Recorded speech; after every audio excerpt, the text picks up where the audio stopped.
back to another episode of Catholic Table Talk Podcast, where everything Catholic is on the table.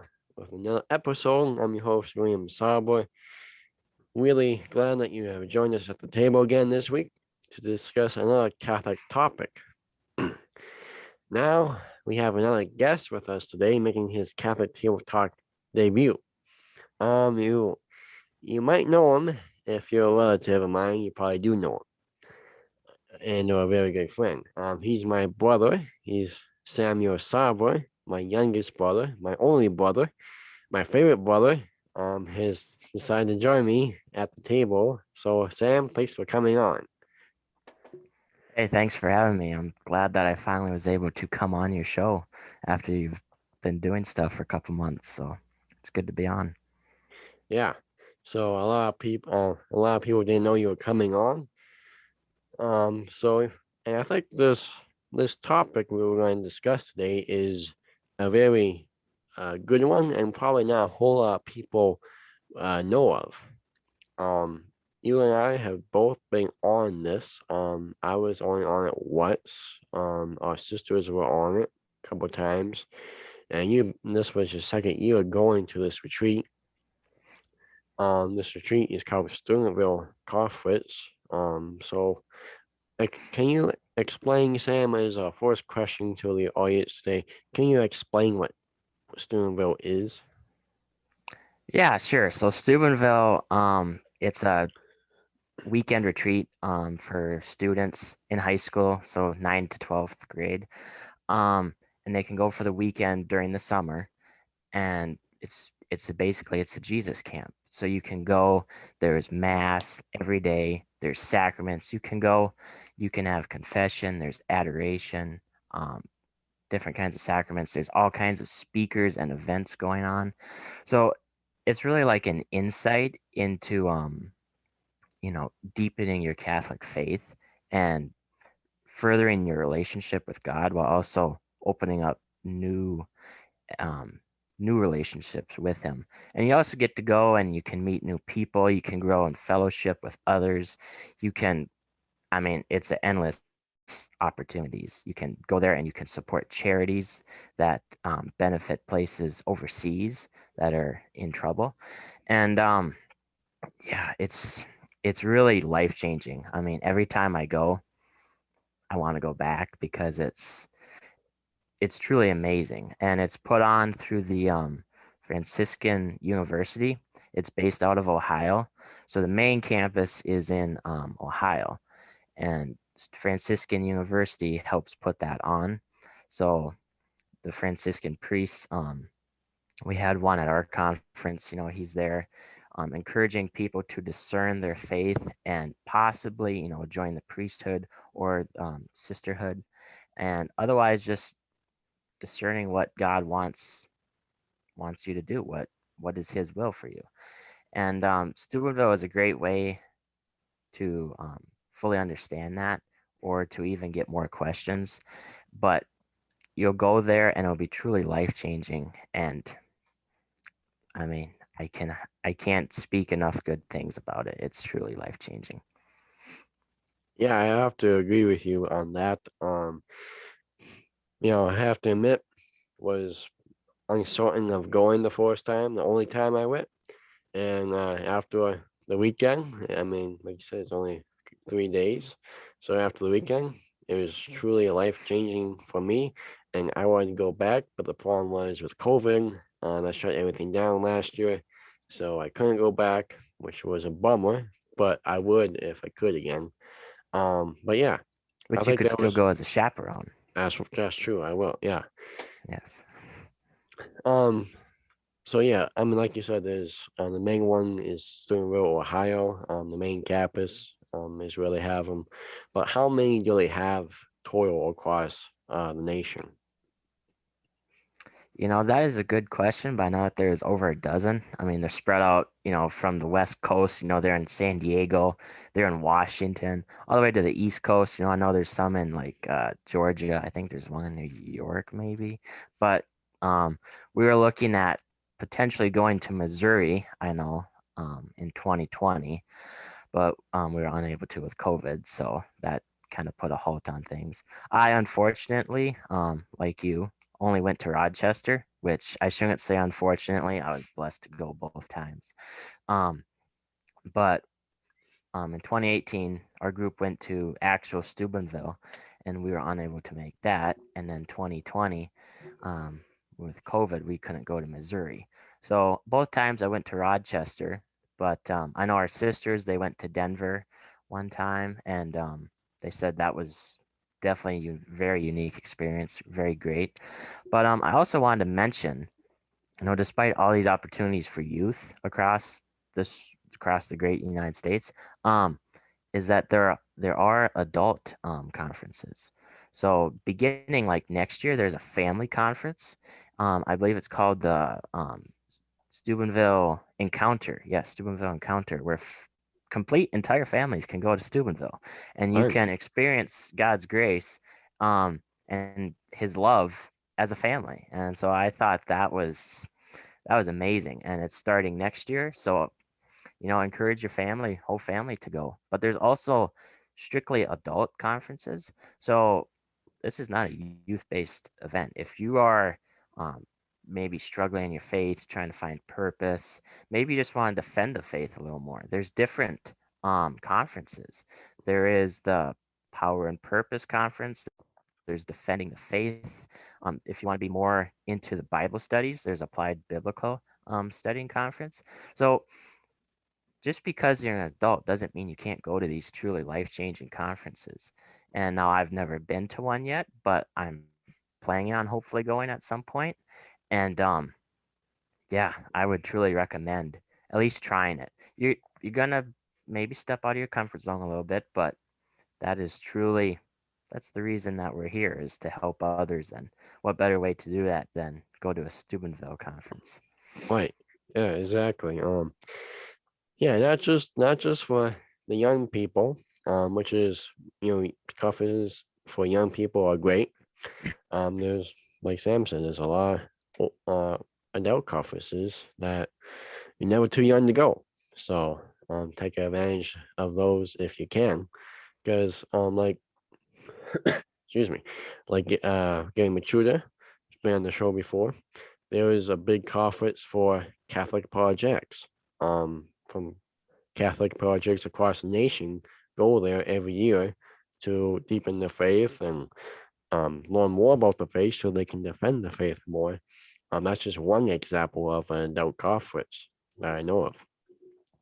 Okay, so I mean, we can go back and forth on this, as you know, as we talked about this before the show, and just playing for the show. But what has been your best experience for you at the conference? Because for everyone is different. Yeah, totally. I mean, God speaks to you differently each time you go, and He speaks to each person differently. So, it's really unique. I'd have to say the first time I went, my best experience was listening to one of the speakers, Cooper Ray. You can actually go and check out that talk. It's on the Steubenville Youth Conference YouTube page, and it was from the 2019 Rochester session, but it was about God's plan, I believe, His plan for you. And at that time, I was just kind of, we've never really been to much for conferences or camps, Like, yeah, and so after I went to that talk, I truly felt like, what is my plan? And I spent a lot of time in prayer, and I still do, um, trying to discern what God's plan is for me. And so that talk that he gave way back in 2019, that that was probably my best experience from that. But recently, this past year was our men's session. And so that is one of the other things, is that they do split you up into a women's session and a men's session, and they give specified talks. And in that men's session, Chris Mueller, and I believe they will be posting this video pretty soon, but talked all about, how to be a man of God and further your faith. Just truly be the man that God wants you to be, so you can support and defend and provide security to your family, friends, anyone in your community. And I just can't express that enough, that truly helped me and I can apply that to my life. But also adoration is by far, as you well know, Mhm. one of the most inspiring and awesome events that I've ever seen. Um, you truly have to go to experience it fully. But God's grace comes into individuals and he just loves them that night. And it's truly an experience. It's unlike any other adoration ceremony I've ever been a part of. You can just feel the Lord's presence, among you. And there's about 2,000 kids at our conference. And to just know that the Lord's presence is around you and amongst you, and to know that the person to your right and to your left loves God as much as you do, and to just be overwhelmed and overjoyed with God's love is just, it's overwhelming and it's so awesome and amazing. And I can't express that enough. So I would definitely love to be a part of adoration again. Yeah. I would say the same thing. Like I say, I totally agree. You have to go to experience it fully because God comes to people in different ways there. Um, he shows his graces and goes to them in different ways. For me, it was just kind of feeling like you said, God's presence there. You felt God's presence there during the whole conference, and you felt like you got closer to him. But especially during adoration, you really felt like when they were bringing the host around, the Eucharist around, that he was truly present, and yeah, and you can talk to him and everything. So And I it's totally best, go ahead. no, I was just saying I totally agree with you there on that subject. Yeah. And it doubles over if you go to confession. They Hmm. offer confession almost all day when you're there. But otherwise, if you go before, you can go again when you're there. It truly um, just empowers you. And it might be scary to go to confession, but it truly enlightens your experience at adoration and the whole conference. God truly expresses himself to you and shows his love. Right. But yeah, but for the conference, I would agree. The talks are great. Adoration is great. Confession is great. You get to go buy. There's rosaries for sale. There's necklaces for sale. All that stuff you get. You get food there. You got free time for like an hour, so you can hang out with your friends who you go with. That's where we really bonded too. It was over free time playing frisbee. I remember with a couple of the guys. So yeah, I would go back if the opportunity came. And you said you would. So would you really go back, and why would you go back? Well, of course, I'd go back. It would be obviously most and foremost is for the experience and to try to uncover what God's will is for me, and try to be a better man and come back as a better child of God. And each time you go, I already said this earlier, but each time you go, God will talk to you, and he'll talk to you in a different way each time. Different day, different hour. It will be different each time. But then you have to take that and you have to discern it. You have to pray about it and you have to act on it as to how you're going to go back home and then carry out your everyday life. Because it's easy once you're at Steubenville Oh to yeah. learn and find out what you have to do. But then you have to take it home and you have to live it out. You have to put this into your life, and you have to grow in God as he told you at Steubenville. But I also go back to make new friends, you know, gang and fellowship with others. We had over 70 priests at Rochester. And so it's just great to go back and you see priests that were used to be in our parish, and you can go and visit with them, chat with them, catch up. It's just great to go, and there's so many faces and others that you can, other people you can meet and build lasting relationships with. But I would definitely go again as a chaperone, because even though you're a chaperone, you still get to experience the fullness of the conference. Right. So yeah. Yeah. I mean, the chaperone, you basically do the same thing as a chaperone as you do as a kid. Yeah. I mean, all you really have to do different is just make sure all the kids are there. Otherwise, you're with the kids basically the whole time for the conference. But I do agree with you about how it's so important to do stuff when you get home back in your community. Then, I mean, because it is easy to do at the conference. I remember another different retreat. Our youth minister told us it's easy to say yes, I'm going to do that when I go back home when you're here, but until you go back home, it's kind of hard to do. And For sure. like we heard uh, the scriptures a couple weeks ago, be doers of the faith, not listeners. You can listen, but if you don't do it, you're not doing it. So do it, not just listen. And that's what Yes. Steubenville invites you to do. You listen, but you still have to go and do it. And yeah, so totally agree That's with where you bring a there. friend. Yeah, Bring as many friends as you can from your parish, and you can come back home and work together as a group in your parish. right. And just like you said, there's so many friends that you know from that you met before, different groups, the other priests. I know a couple priests that you're like, hey, Father, how's it going? He's like, good. How's things at Motley doing? And you just really have a joy in visiting with them.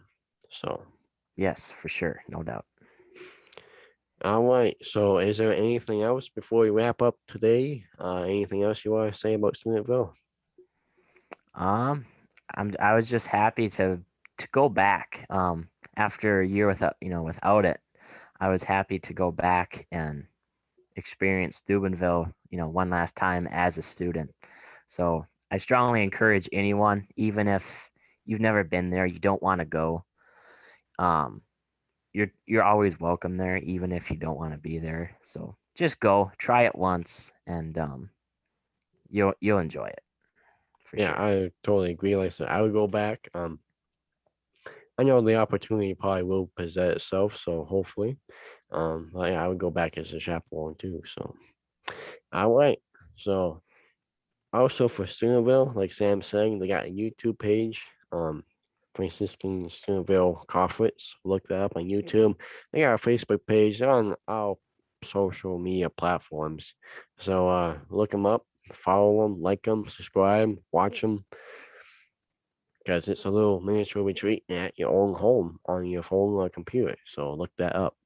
Sam, thanks for coming on the show today. Glad to have you finally. Good talk. You should be on. You should be a co-host with me. You're that great. Well, thank you very much. I appreciate that. Maybe in the future I will, but I appreciate coming on today. So thank you. All right, that's Sam Sauber, everyone, my brother, my only brother who came on the show to talk about Steubenville. That's it for today, folks. God bless. God willing, we'll see you next week for another episode of Catholic Table Talk podcast where everything Catholic is on the table.